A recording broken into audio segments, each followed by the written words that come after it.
ನಮಸ್ತೆ ಎಲ್ರಿಗೂ. Hi my dear student. See, last ಕ್ಲಾಸಲ್ಲಿ ನಾವು puzzle and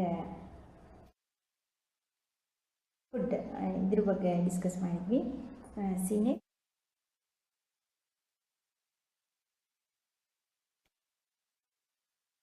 then again there are so many different things around us.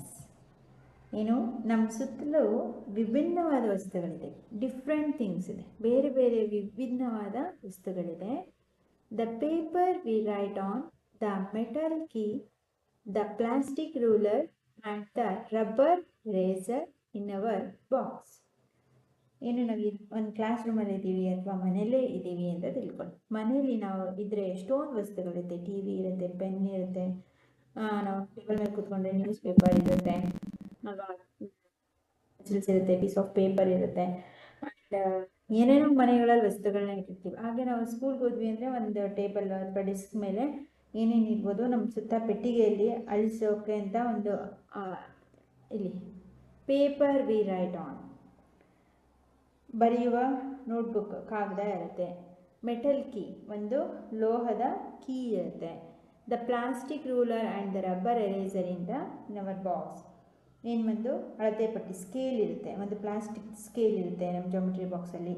And ಒಂದು ಪೆಟ್ಟಿಗೆಯಲ್ಲಿ ಅಳಿಸೋಕೆ ಬಳಸುವಂಥ ರಬ್ಬರ್ ಎರೇಸರ್ ಇರುತ್ತೆ ನಮ್ಮ ಬಾಕ್ಸಲ್ಲಿ. The magnet that keeps the box closed, the clothes we wear, ಅದೇ ರೀತಿ ಡಬ್ಬಿಗೆ ಮುಚ್ಚಳವನ್ನು ಬಂಧಿಸುವ ಅಯಸ್ಕಾಂತ ಇರುತ್ತೆ, ನಾವು ಧರಿಸುವ ಬಟ್ಟೆ ಇರ್ಬೋದು, we wear clothes. The cup we drink milk in, ನಾವು ಕುಡಿಯುವಂಥ ಹಾಲು. So many other things. ಈ ರೀತಿ ನಮ್ಮ ಮನೇಲಿದ್ದರೆ ಗ್ಲಾಸು, ಸ್ಪೂನು, ಹಾಲು, ಮೊಸರು, ಅಕ್ಕಿ, ರಾಗಿ, ಗೋಧಿ, ಟೇಬಲು, ಚೇರು, ಬಲ್ಬ್, ಲೈಟು, ಈ ಥರ ಎಲ್ಲ ಮನೇಲಿ ಅನೇಕ ವಸ್ತುಗಳನ್ನ ನೋಡ್ತೀವಿ. What are they made of? ಹಾಗಾದರೆ ಈ ಎಲ್ಲ ವಸ್ತುಗಳು ಯಾವುದರಿಂದ ಮಾಡಲ್ಪಟ್ಟಿದೆ? Are they made of different materials? ಅವು ವಿಭಿನ್ನ ವಸ್ತುಗಳಿಂದಾಗಿದೆಯೇ? ಬೇರೆ ಬೇರೆ ವಿಭಿನ್ನವಾದ ವಸ್ತುಗಳಿಂದಾಗಿದೆಯಾ?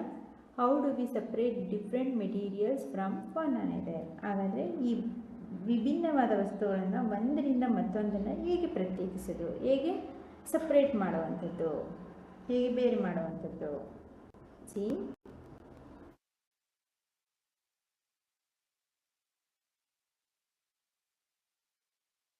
we will have an almost unending list of questions about everything on earth as we further explore this book. ಈ ಪುಸ್ತಕದಲ್ಲಿ, ಈ ಟೆಕ್ಸ್ಟ್ ಬುಕ್ಕಲ್ಲಿ ನಾವು ಅನ್ವೇಷಣೆ ಅಂದರೆ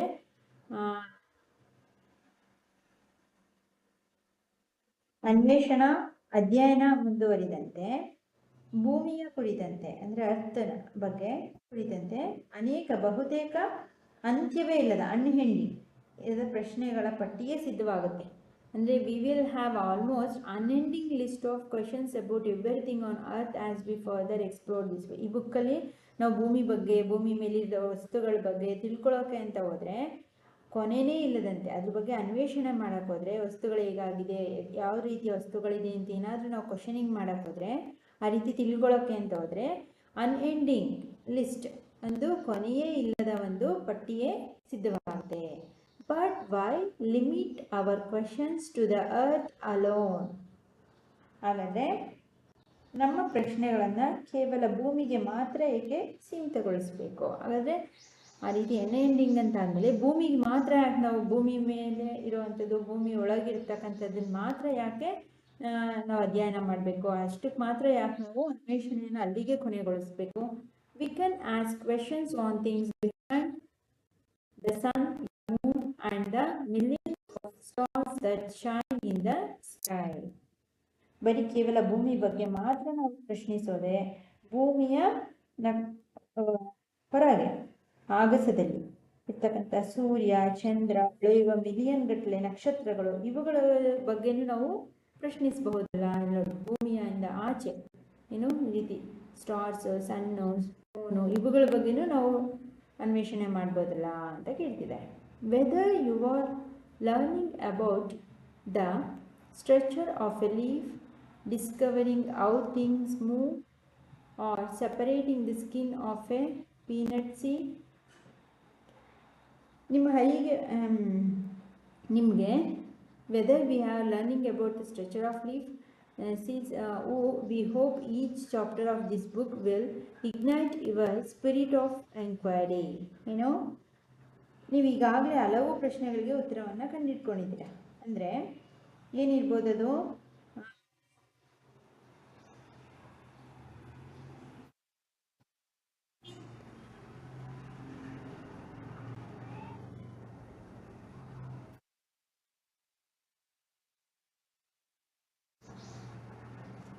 Structure of leaf, discovering how things move.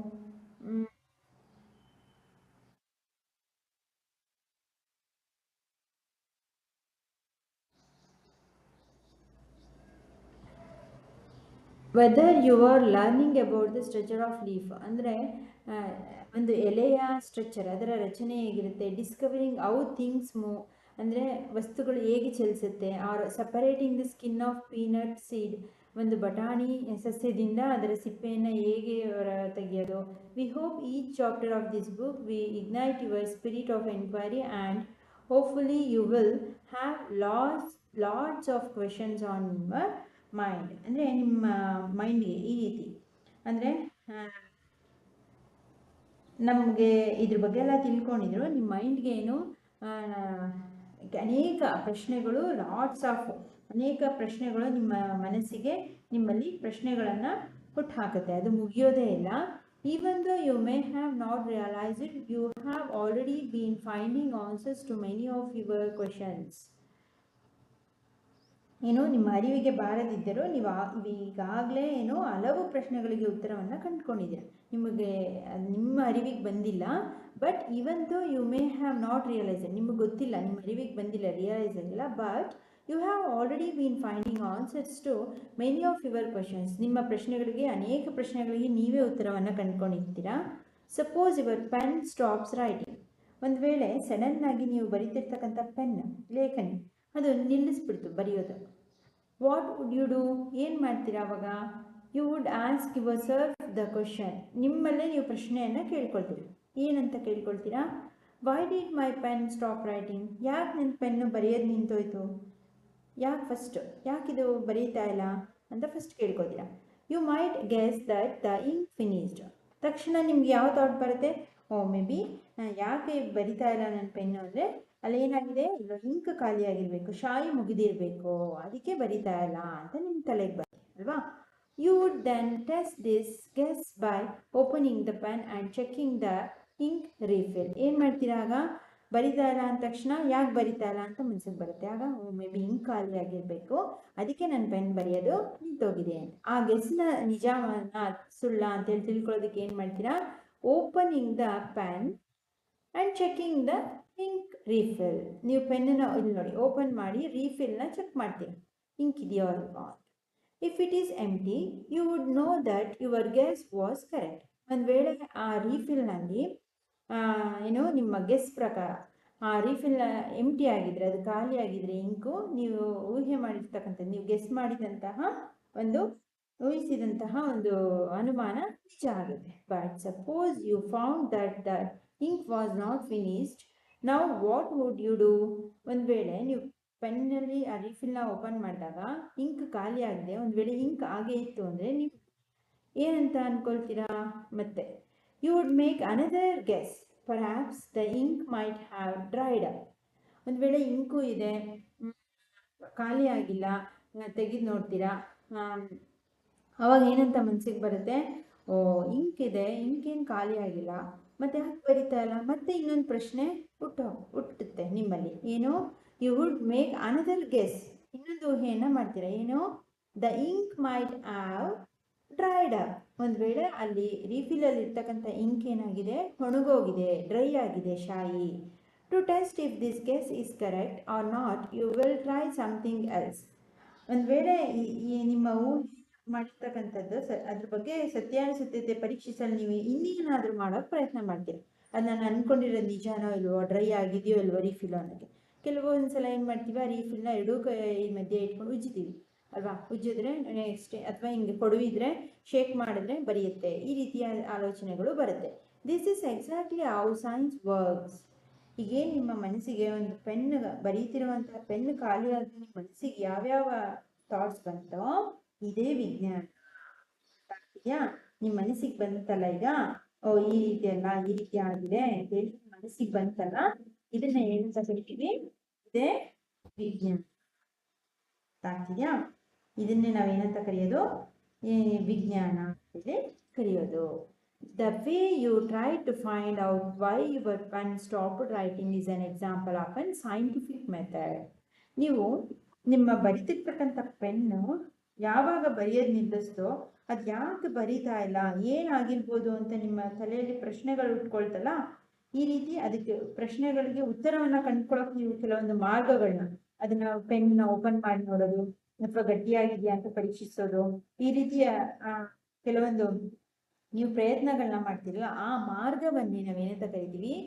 Out why your pen stopped writing, the way you try to find, ಅದು ಯಾಕೆ ನಿಂತೋಯ್ತು ಅಂತ ನೀವು ಅದನ್ನ ಕಂಡುಕೊಳ್ಳೋಕೆ ಪ್ರಯತ್ನಿಸ್ತಿರಲ್ಲ, ಈ ಒಂದು ಮಾರ್ಗವನ್ನು ಏನಂತ ಕರಿತೀವಿ? ಸೈಂಟಿಫಿಕ್ ಮೆಥಡ್, ವೈಜ್ಞಾನಿಕ ವಿಧಾನ ಎಂದು ಕರೆಯುತ್ತಾರೆ. ಗೊತ್ತಾಯ್ತಾ? ನಿಮ್ಮ ತಲೆಯಲ್ಲಿ ಒಂದು ಪೆನ್ ಸ್ಟಾಪ್ ಆಗಿದ್ದಕ್ಕೆ ಅದು ಯಾಕೆ, ಏನು ಅಂತೇಳಿ ನಿಮ್ಮಲ್ಲಿ ಪ್ರಶ್ನೆ ಉಟ್ಕೊಳ್ತಲ್ಲ, ಅದಕ್ಕೆ ಉತ್ತರವನ್ನು ಕಂಡುಕೊಳ್ಳೋಕೆ ಹೋದ್ರಲ್ಲ, ಇದನ್ನೇ ನಾವು ಮಾರ್ಗವನ್ನೇ ಸೈಂಟಿಫಿಕ್ ಮೆಥಡ್, ವೈಜ್ಞಾನಿಕ ವಿಧಾನ ಅಂತೇಳಿ ಕರಿತೀವಿ. ಅದಕ್ಕೊಂದು ಆಕ್ಟಿವಿಟಿನ ಕೊಟ್ಟಿದ್ದಾರೆ, ಎಕ್ಸಾಂಪಲ್ ಕೊಟ್ಟು ನೋಡಿ. Activity 1.1, let us think and write about a similar problem that you try to solve. ನೀವು ನಿಮ್ಮ ಪ್ರಶ್ನೆಗೆ ಉತ್ತರವನ್ನು ಪರಿಹರಿಸಿಕೊಳ್ಳೋಕೆ ಪ್ರಯತ್ನಿಸಿದ ರೀತಿಯ ಒಂದು ಸಮಸ್ಯೆಯನ್ನ ಬಗ್ಗೆ ಬರೆಯಿರಿ. What steps did you take, ಯಾವ ಕ್ರಮಗಳನ್ನು ತೆಗೆದುಕೊಂಡಿದ್ದೀರಿ? Science is not just about memorizing facts and figures or doing experiment. ಏನು ಸೈನ್ಸ್ ಅನ್ನೋದು, ವಿಜ್ಞಾನ ಅನ್ನೋದು ಕೇವಲ ಸತ್ಯಗಳು ಮತ್ತು ಅಂಕಿಅಂಶಗಳಲ್ಲ. ನೋಡಿ, is not just about memorizing facts and figures or doing experiment. Science ಅಂದರೆ ಕೇವಲ ಬರೀ ಎಕ್ಸ್ಪೆರಿಮೆಂಟ್ಸ್ಗಳನ್ನ, ಪ್ರಯೋಗಗಳನ್ನ ಮಾಡೋದು, ಬರೀ ಸತ್ಯಗಳನ್ನ ತಿಳ್ಕೊಳ್ಳೋದು, ಬರೀ ಅಂಕಿಅಂಶಗಳನ್ನ ಅಥವಾ ಕಂಠಪಾಠ ಮಾಡುವುದು ಅಥವಾ ಬರೀ ಪ್ರಯೋಗಗಳನ್ನ ಮಾಡುವುದಲ್ಲ ಸೈನ್ಸ್ ಅಂತ. ಅರ್ಥ ಆಯ್ತಾ? It is about following A step by step process that helps us find answers to our questions. ಈ ವಿಜ್ಞಾನ ಎಂಬುದೇನು? ಹಂತವಾಗಿ ನಿರ್ದಿಷ್ಟವಾದಂತಹ ಕೆಲವೊಂದು ಪ್ರಶ್ನೆಗಳಿಗೆ ನಿಖರವಾಗಿ ಉತ್ತರಗಳನ್ನ ಕಂಡುಹಿಡ್ಕೊಳ್ಳೋದು. ಅರ್ಥ ಆಯ್ತಾ? ಸ್ಟೆಪ್ ಬೈ ಸ್ಟೆಪ್, ಒಂದೊಂದೇ ಸ್ಟೆಪ್ಪು. ಈಗ ಪೆನ್ ಸ್ಟಾಪ್ ಆಯಿತು ಅಂದ ತಕ್ಷಣ ತಗೊಳಂಗೆ ನಾವು ರಿಪೇರಿ ಕೊಡಲ್ಲ. ಯಾಕೆ, ಏನು ಅಂತೇಳಿ ಒಂದೊಂದನ್ನೇ ಪ್ರಶ್ನೆ ಮಾಡ್ಕೊಳ್ತೀವಿ, ಅದಕ್ಕೆ ಉತ್ತರವನ್ನು ಕಂಡುಕೊಳ್ತೀವಿ. ವಿಜ್ಞಾನ ಅಂದರೆ ಸ್ಟೆಪ್ ಬೈ ಸ್ಟೆಪ್, ಒಂದೊಂದೇ ಹಂತವಾಗಿ. The process helps us to find answers to our question. ನಮ್ಮೆಲ್ಲ ಪ್ರಶ್ನೆಗಳಿಗೂ ಹಂತವಾಗಿ ಉತ್ತರವನ್ನು ಕಂಡುಕೊಂಡು ಅದನ್ನು ಪರಿಹರಿಸಿಕೊಳ್ಳುವಂತಹ ವಿಧಾನ ವಿಜ್ಞಾನ ಎಂಬುದು. So what are the steps that we can follow? ಹಾಗಾದರೆ ಈ ವಿಜ್ಞಾನದಲ್ಲಿ ಯಾವ ಹಂತಗಳನ್ನು ನಾವು ಯಾವ್ಯಾವ ಸ್ಟೆಪ್ಸನ್ನು ಅನುಸರಿಸಬೇಕು ಅಂತೇಳಿ ತಿಳ್ಕೊಳ್ಳೋಣ.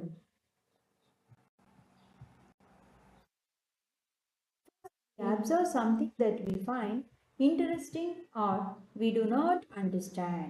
ಏನು ಮಾಡ್ಬೇಕು? ಫಸ್ಟ್ ಮೊದಲಿಗೆ ನಾವು ಯಾವುದ್ರಲ್ಲಿ ಆಸಕ್ತಿ ಇದೆಯೋ, ನಮ್ಗೆ ಯಾವುದ್ರಲ್ಲಿ ಇಂಟ್ರೆಸ್ಟ್ ಇದೆಯೋ, ನಮ್ಗೆ ಯಾವ್ದು ಅರ್ಥವಾಗ್ತಿಲ್ವೋ ಅದನ್ನು ನಾವು ಗಮನಿಸ್ಕೋಬೇಕು.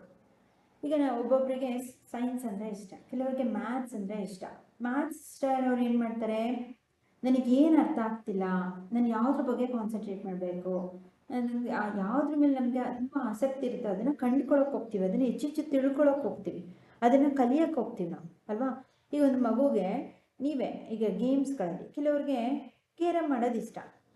ಫಸ್ಟೇ ಕೇರಮ್ ಆಡಲ್ಲ, ಆಡೋರನ್ನ ನೋಡ್ತಿರ್ತೀವಿ ನಾವು, ಯಾವ ರೀತಿ ಪಾನನ್ನು ಮಾಡ್ತಾರೆ, ಅದು ಎಲ್ಲಿಗೆ ಹೋಗಿ ಬೀಳುತ್ತೆ, ಯಾವ ಥರ ವಿನ್ ಆಗ್ತಾರೆ ಅಲ್ವಾ? ಈಗ ಒಂದು ಕುಂಟೆ ಬಿಲ್ಲೆ ಆಡೋದನ್ನೇ ಹೇಳಿ, ಯಾವ ಥರ ಜಂಪ್ ಮಾಡೋದು, ಹೇಗೆ ಅದನ್ನು ಸ್ಟೋನ್ನ ಮೂವ್ ಮಾಡೋದು, ಈ ರೀತಿ ನಮ್ಗೆ ಯಾವುದ್ರಲ್ಲಿ ಆಸಕ್ತಿ ಇದೆಯೋ ಹೆಚ್ಚೆಚ್ಚು ಅದ್ರ ಬಗ್ಗೆ ಏನು ಮಾಡಬೇಕು? ನಮ್ಗೆ ಫಸ್ಟ್ ಯಾವುದ್ರಲ್ಲಿ ಆಸಕ್ತಿ ಇದೆ ಅದನ್ನು ತಿಳ್ಕೋಬೇಕು. ನಂತರ ಅದು ಅರ್ಥವಾಗ್ತಿಲ್ವೋ, ಯಾವುದು ನಮ್ಗೆ ಅರ್ಥ ಆಗ್ತಿಲ್ಲ ಅದನ್ನು ಫಸ್ಟು ಕಾನ್ಸಂಟ್ರೇಟ್, ಅದರಲ್ಲಿ ನನಗೆ ಇಂಟ್ರೆಸ್ಟ್ ಇದೆ ಬಟ್ ಯಾವ್ದು ನನಗೆ ಅರ್ಥ ಆಗ್ತಿಲ್ಲ ಅದನ್ನು ತಿಳ್ಕೊಳ್ಳೋದಕ್ಕೆ ಅದ್ರ ಮೇಲೆ ಹೆಚ್ಚು ಗಮನವನ್ನು ಹರಿಸ್ಬೇಕು. ಈಗ ಸೈನ್ಸಲ್ಲೇ ಸೈಂಟಿಫಿಕ್ ಕ್ವಶನ್ಸ್ಗಳು ಸೈಂಟಿಫಿಕ್ ರೀಸನ್ಸ್ಗಳು ನಮಗೆ ತಕ್ಷಣಕ್ಕೆ ಗೊತ್ತಾಗಲ್ಲ. ಅದ್ರ ಬಗ್ಗೆ ಯಾಕೆ ಏನು ಎಂಬುದನ್ನು ತಿಳ್ಕೋಬೇಕು.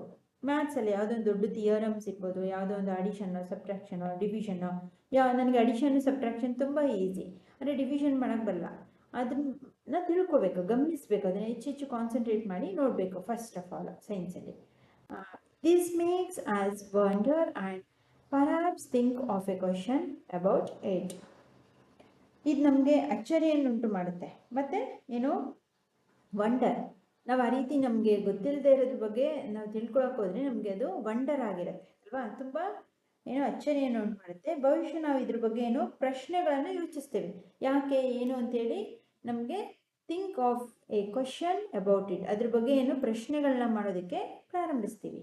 Then we guess a possible answers to that question. ನಂತರ ಏನು ಪ್ರಶ್ನೆಗಳು ಬಂದ ತಕ್ಷಣ ನಮ್ಮ ಕೈಯಲ್ಲಿ ಎಷ್ಟು ಸಾಧ್ಯನೋ ನಮ್ಮ ಗೊತ್ತಿರ್ತಕ್ಕಂಥ ಕೆಲವೊಂದು ಉತ್ತರಗಳನ್ನ ನಾವು ಊಹಿಸ್ತೀವಿ. ಈಗ ನಾನು ಪೆನ್ ಬರೆಯೋದು ಸ್ಟಾಪ್ ಆಯಿತು ಅಂದ ತಕ್ಷಣ ನಾನು ಅದು ಖಾಲಿಯಾಗಿದೆ ಅಂತ ನಾನು ಅಂದ್ಕೊಳ್ತೀನಿ, ರೀಫಿಲ್. ಅಂದರೆ ಫ್ರೆಂಡು ಹಾಗೆ ಇಟ್ಕೋಬೇಕು ಅಂತಿಲ್ಲ, ಅವನ ಥಿಂಕಿಂಗಲ್ಲಿ ಏನು, ಅವನ ಹತ್ರ ಏನಾಗಿರ್ಬೋದು, ಎಲ್ಲೋ ನಿನ್ನ ರೀಫಿಲ್ ಎಲ್ಲ ಡ್ರೈ ಆಗಿರ್ಬೋದು ಅಂತ ನಾವೇನು ಫಸ್ಟ್ ನೆಕ್ಸ್ಟ್ ಸ್ಟೆಪ್ ಹೇಳಿದ್ವಿ, ಇಂಕ್ ಡ್ರೈ ಆಗಿರ್ಬೋದು ಅಂತಲೂ ಅವನು ಅಂದ್ಕೊಳ್ಬೋದು. ಅಥವಾ ನಿನ್ನ ರೀಫಿಲ್ ಸರಿಯಾಗಿ ವರ್ಕ್ ಆಗ್ತಿಲ್ಲ ಅಂತಲೂ ಅನ್ಬೋದು. ಅಥವಾ ಅದರಲ್ಲಿ ರೀಫಿಲ್ ಕಟ್ ಆಗಿದೆ ಅಂತನೋ. ಇನ್ನು ಕೆಲವ್ರದ್ದು ಒಬ್ಬೊಬ್ರದ್ದು ಒಂದೊಂಥರ ಉತ್ತರ ಇರುತ್ತೆ ಅಲ್ವಾ. ರೀಫಿಲ್ ಇಂಕ್ ಸರಿಯಾಗಿ ಫಿಲ್ ಮಾಡಿಲ್ವನೋ, ಇಂಕ್ ಒಳಗೆ ರೀಫಿಲ್ ಒಳಗೆ ಇಂಕ್ ಸರಿಯಾಗಿ ಫಿಲ್ ಮಾಡಿಲ್ಲ ಅನ್ಸುತ್ತೆ, ಅದಕ್ಕೆ ಅದು ಸರಿಯಾಗಿ ಬರ್ತಾ ಇಲ್ಲ ಅಂತನೋ. ಈ ರೀತಿ ನಮಗೆ ಸಾಧ್ಯವಾದಂಥ ನಮ್ಮ ಉತ್ತರವನ್ನು ಊಹಿಸೋಕೆ ಸಾಧ್ಯ ಆಗುತ್ತೆ. ಒಬ್ಬೊಬ್ರದ್ದು ಒಂದೊಂಥರ ಥಿಂಕಿಂಗ್ ಇರುತ್ತೆ. We test this guess through experiments or more observations. ಪ್ರಯೋಗಗಳು ಅಂದರೆ ಎಕ್ಸ್ಪೆರಿಮೆಂಟ್ಸ್, ಹೆಚ್ಚಿನ ಅವಲೋಕನಗಳ ಬಗ್ಗೆ ಅಂದರೆ ಅಬ್ಸರ್ವೇಷನ್ಸ್, ಅವಲೋಕನಗಳ ಬಗ್ಗೆ ಏನು ಮಾಡುತ್ತೆ ಮೂಲಕ ನಮ್ಮ ಊಹೆಯನ್ನು ಪರಿಶೀಲಿಸ್ತವೆ. We test this guess through experiments or more observation. ನಾವೇನು ಗೆಸ್ ಮಾಡಿರ್ತೀವಿ, ಈಗ ಅವಳು ಪೆನ್ನನ್ನು ಓಪನ್ ಮಾಡಿ ಖಾಲಿಯಾಗಿದೆಯೋ ಅಲ್ವೋ ಅಂತ ನೋಡಿದ್ವಿ. ನಮ್ಮ ಊಹೆ, ನಾವೇನು ಅಂದ್ಕೊಂಡಿದ್ವಿ, ಗೆಸ್ ಮಾಡಿದ್ವಿ, ಅದು ನಾವು ಪರೀಕ್ಷೆ ಮಾಡೋಕ್ಕೆ ಹೋದಾಗ, ಎಕ್ಸ್ಪೆರಿಮೆಂಟ್ ಮಾಡೋಕ್ಕೆ ಹೋದಾಗ ಏನಾಗುತ್ತೆ, ನಮ್ಮ ಊಹೆಗಳು ನಿಜವೋ ಇಲ್ಲವೋ ಎಂಬುದನ್ನು ತಿಳಿಸ್ಕೊಡುತ್ತೆ. ಸುಮ್ಮನೆ ಒಂದು ಪೆನ್ ಬರಿತಾ ಇಲ್ಲಪ್ಪ, ನಾವೇ ಏನೋ ಅಂದ್ಕೊಂಡ್ಬಿಟ್ಟು ಬರಿತಾಯಿಲ್ಲ ಅಂತ ಸುಮ್ಮನೆ ತೆಗೆದು ಪಕ್ಕಕ್ಕೆ ಇಟ್ಬಿಟ್ರೆ ನಮ್ಗೆ ಉತ್ತರನೇ ಸಿಗಲ್ಲ. ಅದ್ರ ಬದಲು ಏನು ಮಾಡಬೇಕು, ಯಾಕೆ ಬರಿತಾ ಇಲ್ಲ ಅಂದ ತಕ್ಷಣ ಏನೋ ಹಿಂಗೆ ಖಾಲಿಯಾಗಿದೆ ಅಂತ ನಮ್ಗೆ ಗೊತ್ತಾಗುತ್ತೆ, ಅನ್ಕೊಂತೀವಿ. ಹಿಂಗೆ ಖಾಲಿಯಾಗಿದೆ ಅಂದರೆ ಏನು ಮಾಡಬೇಕು, ಹಿಂಗೆ ಖಾಲಿಯಾಗಿದೆ ಅಂತ ಪಕ್ಕಕ್ಕೆ ಎತ್ತಿಟ್ಬಿಡ್ತೀವ ಪೆನ್ನ? ನೋ, ಪರೀಕ್ಷಿಸ್ತೀವಿ, ಎಕ್ಸ್ಪೆರಿಮೆಂಟ್ನ ಮಾಡ್ತೀವಿ. ಏನು, ಆ ಪೆನ್ನನ್ನು ನೀಟಾಗಿ ತೆಗೆದು ಅದರೊಳಗಿರೋ ರೀಫಿಲನ್ನು ಚೆಕ್ ಮಾಡ್ತೀವಿ. ಆ ರೀತಿ ಅದೇ ಎಕ್ಸ್ಪೆರಿಮೆಂಟ್. ಆ ಪ್ರಯೋಗಗಳನ್ನ, ನಮ್ಮ ಊಹೆಯನ್ನು ನಿಜ ಮಾಡ್ಕೋಬೇಕು ಅಂದರೆ ಪರೀಕ್ಷಿಸಬೇಕು. ಆ ಪರೀಕ್ಷೆ ಏನು ಮಾಡುತ್ತೆ, ನಮ್ಮ ಊಹೆಯನ್ನು ನಿಜವೋ ಎಲ್ಲವೋ ಎಂಬುದನ್ನು ತಿಳಿಸುತ್ತದೆ. We then try to analyze the results to see if it actually answers our question. ಆದ್ದರಿಂದ ನಿಜವಾಗಿಯೂ ನನ್ನ ಪ್ರಶ್ನೆಗೆ ಉತ್ತರ ಸಿಕ್ತೆ ಇಲ್ವೇ ಅಂತ ತಿಳ್ಕೊಳ್ಳೋಕೆ ಫಲಿತಾಂಶಗಳನ್ನು ಅಂದರೆ ಅದರ ರಿಸಲ್ಟ್ಸ್ನ ನಾವು ಏನು ಮಾಡಬೇಕು, ವಿಶ್ಲೇಷಣೆ ಮಾಡೋದಕ್ಕೆ ಪ್ರಯತ್ನ ಮಾಡಬೇಕು. ಈಗ ನಾನು ಏನೋ ಒಂದು ಫಾರ್ ಎಕ್ಸಾಂಪಲ್, ಈಗ ನಾವು ನನಗೆ ಕಾಫಿ ಕುಡಿತೀನಿ, ಡೈಲಿ ಕಾಫಿ ಕುಡಿತೀನಿ ಅಲ್ಲ. ಕಾಫಿ ಮಾಡೋದಕ್ಕೆ ಏನೇನು ಬೇಕು, ಕಾಫಿ ಪೌಡರ್ ಬೇಕು, ಶುಗರ್ ಬೇಕು, ಮಿಲ್ಕ್ ಬೇಕು, ಇಷ್ಟು ಬೇಕು ಅಲ್ವಾ. ಆಯಿತು, ನನಗೆ ಹೇಗೆ ಮಾಡ್ತಾರೆ, ಏನೇನು ಬೇಕು ಅಂತ ಗೊತ್ತಾಯ್ತು. ಸರಿ, ತಗೊಂಡೆ, ನಾನು ಕಾಫಿ ಮಾಡೋಕ್ಕೆ ಟ್ರೈ ಮಾಡ್ತೀನಿ. ಅದೇ ಟ್ರೈ ಮಾಡೋದೇನು, ಎಕ್ಸ್ಪೆರಿಮೆಂಟ್ ನಾನು ಮಾಡ್ತಿರೋದು. ಕಾಫಿ ಹೇಗಿರುತ್ತೆ, ಹೇಗೆ ಮಾಡ್ತಾರೆ ಅಂತ ನಾನು ತಿಳ್ಕೊಳ್ಬೇಕು. ಮಾಡಿದ್ದಾಯಿತು, ಮಾಡಿದ್ಮೇಲೆ ಏನು ಮಾಡಬೇಕು ಹೇಳಿ, ಪರೀಕ್ಷಿಸಬೇಕು. ಆ ಕಾಫಿ ಟೇಸ್ಟ್ ಹೇಗಿದೆ, ಕಾಫಿ ನಾನು ಮಾಡಿದ್ರೆ ಸರಿ ಇದೆಯಾ ಅಂತ. ನಾವು ಮಾಡುವಂಥ ಪ್ರಶ್ನೆ, ನಮ್ಮ ಊಹೆ ಎಲ್ಲವೂ ನಿಜ ಆಗಬೇಕು ಅಂದರೆ ಅದರ ರಿಸಲ್ಟ್ ಬಂದಿರುತ್ತೆ ನೋಡಿ. The result should be see actually answers our question. ನಾವೆಲ್ಲವನ್ನು ಮಾಡಾದ್ಮೇಲೆ ಕಾಫಿ ಮಾಡಿ ಬೇರೆಯವ್ರಿಗೆ ಕೊಡ್ತೀವಿ.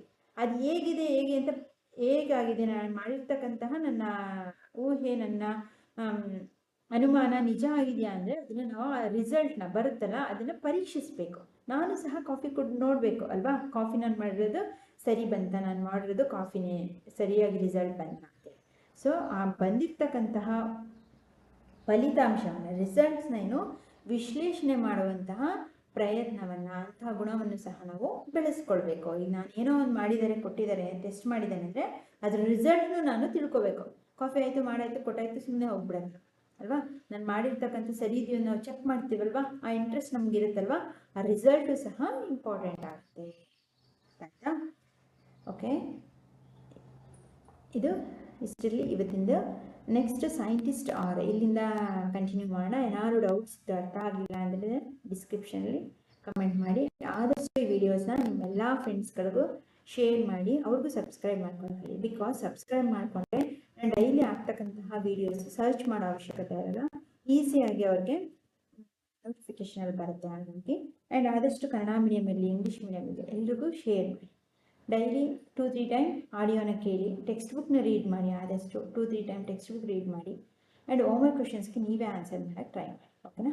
ಇವತ್ತಿಂದ ಹೋಮ್ವರ್ಕ್ ಕ್ವಶನ್ಸ್ನ ತಗೊಳ್ಳಿ.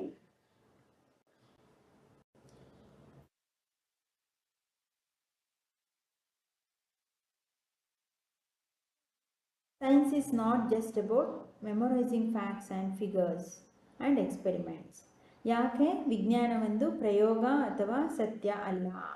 ಯಾಕೆ ಹೇಳಿ? ಇಲ್ಲಿಂದನೇ ನೀವು ಆನ್ಸರ್ ತಗೋಬೇಕು. It is about following step process of else to finding. ಇದೇ ಆನ್ಸರ್.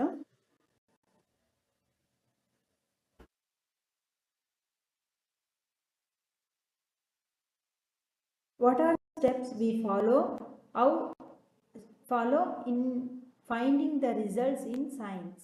ವಿಜ್ಞಾನದಲ್ಲಿ ನಾವು ಉತ್ತರವನ್ನು ಕಂಡುಕೋಬೇಕು ಅಂದರೆ ಯಾವ್ಯಾವ ಸ್ಟೆಪ್ಸ್ನ ಫಾಲೋ ಮಾಡಬೇಕು? What are the steps we follow to finding results in science ಇದೆ. ಫಸ್ಟ್ ಸ್ಟೆಪ್ಪಿಂದ ಹಿಡಿದು ಪಾಯಿಂಟ್ ಮಾಡ್ಕೊಂಡು ಶಾರ್ಟಾಗಿ ಇಲ್ಲಿವರೆಗೂ ಬರೀರಿ.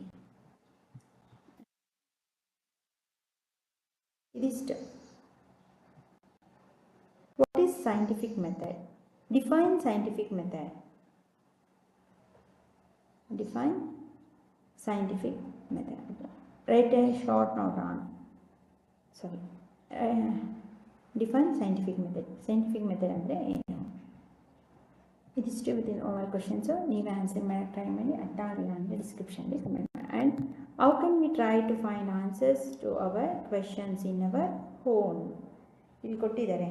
ಇದರಲ್ಲಿ ನಮ್ಮ ಪ್ರಶ್ನೆಗಳಿಗೆ ನಮ್ಮಷ್ಟಕ್ಕೆ ನಾವೇ ಉತ್ತರವನ್ನು ಹೇಗೆ ಕಂಡುಕೊಳ್ಳೋಕ್ಕೆ ಪ್ರಯತ್ನ ಮಾಡ್ಬೋದು ಹೇಳಿ ಕೇಳ್ತಿದ್ದಾರೆ. ಆದರೆ ಇದಕ್ಕೆ ಆನ್ಸರ್ ಮಾಡಿ. ಇಲ್ಲ ಅಂದರೆ ಇದಕ್ಕೇನಿಲ್ಲ, ನಾವು ಹೇಗೆ ಉತ್ತರವನ್ನು ಕಂಡುಕೊಂಡು ನಾವು ಅದನ್ನು ಪ್ರಯತ್ನಿಸಬೇಕು, ಪ್ರಯೋಗಗಳನ್ನ ಮಾಡಬೇಕು. ಅದಕ್ಕೆ ಉತ್ತರವನ್ನು ನಾವೇ ಹುಡುಕಬೇಕು. ಅಂದರೆ ಪ್ರಯತ್ನ ಮಾಡಿ ಪ್ರಯೋಗಗಳನ್ನ ಮಾಡಿದ್ರೆ ನಮ್ಮ ಪ್ರಶ್ನೆಗೆ ನಮಗೆ ಉತ್ತರ ಸಿಗುತ್ತೆ. ಅಥವಾ ಏನಾದರೂ ಗೊತ್ತಿರೋನ ಹಿರಿಯರನ್ನು, ಟೀಚರ್ಸ್ನ ಕೇಳಿ ತಿಳ್ಕೊಂಡ್ರೆ ನಮ್ಮ ಪ್ರಶ್ನೆಗೆ ಉತ್ತರ ಸಿಗುತ್ತೆ. ಬಟ್ ನಮ್ಮಷ್ಟಕ್ಕೆ ನಾವೇ ಅಂದರೆ ನಾವೇ ಅದನ್ನು ಪ್ರಯತ್ನ ಮಾಡಬೇಕು. We should try to